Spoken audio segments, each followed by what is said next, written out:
কাগজ গাড়ি জামাল তালুকদার লেনের কিছু ব্যবসায়ী, কাগজ গাড়ির বাইরে জামাল তালুকদার লেনের কিছু ব্যবসায়ী একটি মানববন্ধন করে। এখানে মিথ্যা একটি অভিযোগ দায়ের করে বর্তমান কাগজগাড়ি বণিক সমিতির সাধারণ সম্পাদকের বিরুদ্ধে। এখানে আমাকে উল্লেখ করতে হয়, উপদেষ্টা পরিষদের একটি আইন আছে। এই আইন অমান্য করে উপদেষ্টা পরিষদের কতিপয় সদস্য আমাদের জেলা যুব দলের কার্যনির্বাহী কমিটির সদস্য কামরুল হাসান ঝিনুককে মিথ্যা অপবাদ দেয় এবং কাগজগাড়ি বণিক সমিতির সাধারণ সম্পাদক জনাব জিহাদুদ্দিন কাঞ্চনকে আওয়ামী ঘটনার লোক মানে একটা অপবাদ দেয়। কিন্তু বিগত দিনে কাঞ্চন বাংলাদেশ জাতীয়তাবাদী যুব দলের ব্যানারে থাকাকালীন সে অনেক মামলা হামলা খেয়েছে এবং সে বর্তমানে এখন বিএনপির সঙ্গে যুক্ত। আপনারা অবগত আছেন যে কালকে কম্বল বিতরণ অনুষ্ঠানে জনাব জিহাদুদ্দিন কাঞ্চন উপস্থিত ছিলেন এবং এখানে আমাদের জেলার বিএনপির অনেক সাবেক নেতৃবৃন্দ উপস্থিত ছিলেন। তবে আমি আপনাদের উদ্দেশ্যে বলতে চাই, উপদেষ্টা পরিষদের কতিপয় সদস্য নিয়ম বহির্ভূতভাবে একটি মানববন্ধন করে একটা পরিবারকে মিথ্যা একটি অপবাদে জড়িত করে এবং তাদেরকে মাদকদ্রব্য ব্যবসায়ী ইত্যাদি ইত্যাদি বলে অভিহিত করে এবং ভূমিদস্যু হিসাবে তাদেরকে আখ্যায়িত করে। এখানে উল্লেখ যে উপদেষ্টা পরিষদের সদস্যগণ সমিতির কল্যাণার্থে পরিষদকে সকল সময় প্রয়োজনীয় পরামর্শ প্রদান করবেন এবং বার্ষিক সাধারণ সভা ও বিশেষ সাধারণ সভা ব্যতীত তরফি সভা, কার্যনির্বাহী পরিষদের সভা কোথাও ভোটাধিকার প্রয়োগ করিতে পারিবেন না। তবে এখানে বিশেষভাবে উল্লেখ থাকে যে কার্যনির্বাহী পরিষদের অনুমোদন ক্রমে সমিতির উপদেষ্টা পরিষদের সদস্যগণ কোন ব্যক্তি, গোষ্ঠী, প্রতিষ্ঠান, প্রশাসন যে কোন স্থানে সমিতির স্বার্থ সংশ্লিষ্ট বিষয়ে মতামত ব্যক্ত করিতে পারিবেন, অন্যথায় তাহাদের কোন অধিকার নাই। এখানে উল্লেখ থাকে যে কাগজগাড়ি বণিক সমিতির কার্যনির্বাহী কমিটির সদস্যগণ উপদেষ্টা পরিষদকে কোন লিখিত অনুমোদন দেয়নি।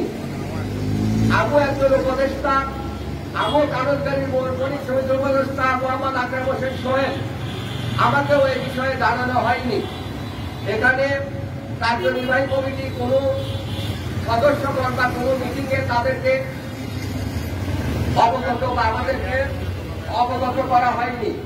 কিন্তু দেখা গেল কি নিয়ম বহির্ভূতভাবে একজন উপদেষ্টা সে এই মিটিং থাকে, অবৈধভাবে একটা মিটিং থাকে, এই মিটিংয়ের প্রতিবাদে কালকে একটু হালকা একটু কথা বাহ্যিকতা হয়, এই কারণে তারা এই মানববন্ধন করে। এখানে উল্লেখ থাকা দরকার, আওয়ামী লীগের দোষর এবং এই 12 বছর কাগজগাড়ি বণিক সমিতি দখল করে রাখা সভাপতি, তাকে দিয়ে তারা মিটিং করে এবং তাকে মাথার উপর রাখে তারা এই ধরনের কার্যকলাপ চালাচ্ছে। এখানে একটা ব্যাপার আছে, সামনে ভূমিদস্যুরা আমাদের এই যে ইয়ে আছে শামসুদ্দিন শেখ স্বপন ভাই তালুকদারের সেই জায়গা দখল করার সাথে আজাদ একদম 40 লক্ষ টাকা নিয়ে সরাসরি জড়িত ছিল।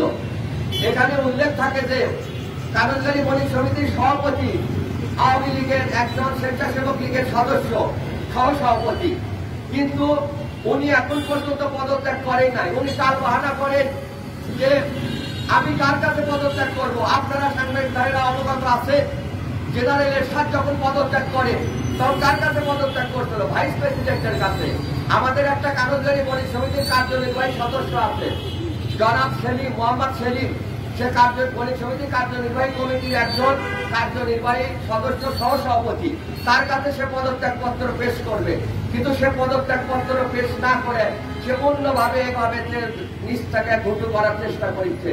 আমি বলতে চাই, এই কাগজগাড়ি বণিক সমিতির সুস্থ ধারা অব্যাহত রাখার জন্য কোন কুচিন্তা তাদেরকে বাদ দেওয়ার জন্য বিশেষভাবে অনুরোধ জানাচ্ছি। 14 সাল থেকে আমরা ভোট করে আমি সাধারণ সম্পাদক হয়েছি এরপর থেকে আওয়ামী লীগের নির্যাতনে অনেক শিকার হয়েছি এবং কেস খাইছি এবং আমাদের এই দোষর আঘাত আমাকে বাইক করে দিয়ে সাইড করে দিয়ে সে দোকানে 40 লক্ষ টাকা সামনে আমাদের এই দোকানটা দখল হয়েছে।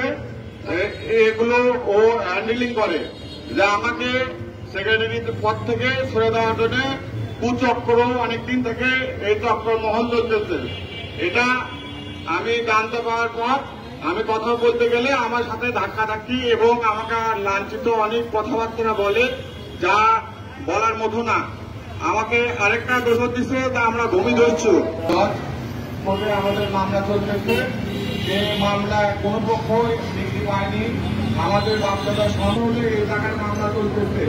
এই সম্পত্তি আমরা সমাধানের জন্য আমরাও চেষ্টা করতেছি, কাগজপত্র অনেক কিছু সমাধানের জন্য আমরাও প্রত্যাশা লাগাই আছি। কি একজন প্রকৃত ব্যবসায়ী 24 বছর হলে আমি আছি। আমার দোকানের নাম সাতনাম সার্টিফিকেট ফাইল। আমি কোন চাঁদাবাজির সাথে সম্পৃক্ত জড়িত নাই। কেবল আমি তো চাঁদাবাজি করিত নাই এবং আমাকে দোকান থেকে বলছে 50,000 টাকা চাঁদাবাজি করছি, তুলে নিয়ে যাচ্ছি 4.5 লাখ। আর আপনি তারপরে দোকানটা দেখলে আপনারা বুঝতে পারবেন ওর দোকানে 4.5 লাখ টাকার মাল আছে না 2 লাখ টাকার মাল আছে। আপনারা বাস্তবতা লোমানিক নিয়ে আসে আমার 35 জন মিলে চাকরি বাই করে অলরেডি মারতে আসছিল এই আজাদের কথা শুনেই, এবং আমাদের কাছে ফটোবন্ধ আছে, সেগুলো আমরা আপনাদেরকে দেখাতে পারবো। এবং এর প্রতি অনেক লোক যে এখানে সমিতির থেকে সেক্রেটারিকে ছেড়ে দেওয়ার পরে আমরা এখানে ব্রিফিং হবে, অনেক ঝোলা বাইরে করতে পারবো, অনেক কিছু করতে পারবো। 5 জনকে ছেড়ে দাও, এটা হলো তাদের মূল উদ্দেশ্য। এই বলে আমার বক্তব্য শেষ করলাম। আসসালামু আলাইকুম। আমার নামে মিথ্যা প্রতিবাদ, এই জুমাই ভণ্ড গাড়িবাজ, ও হলো এখানকার গডফাদার।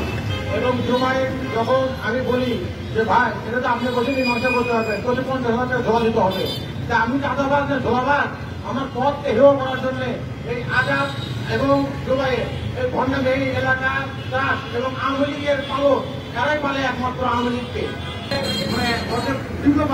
রাজুর মাঠ থেকে প্রতিটা বিল্ডিংয়ের থেকে কোটি কোটি টাকা নিতে দুবাইয়ে গাড়ি বন্ধ। ওই দাদার বলে আমি ঢাকার মালিক বলে রাজু ডেভেলপার থেকে টাকা নেয় প্রতি, এবং আজাদ তার পাশে থাকে। এবং কালকের যে ঘটনা বলছে 4.5 লাখ টাকার মাল দোকান থেকে লুট হচ্ছে, যে 4.5 লাখ টাকা দোকানের মালই নাই। আর হোটেল মক্কা হোটেল আমরা প্রতিষ্ঠিত ব্যবসায়ী। আজ থেকে আমি 30-40 বছর বয়সের থেকে আমি ব্যবসা করে আসতেছি।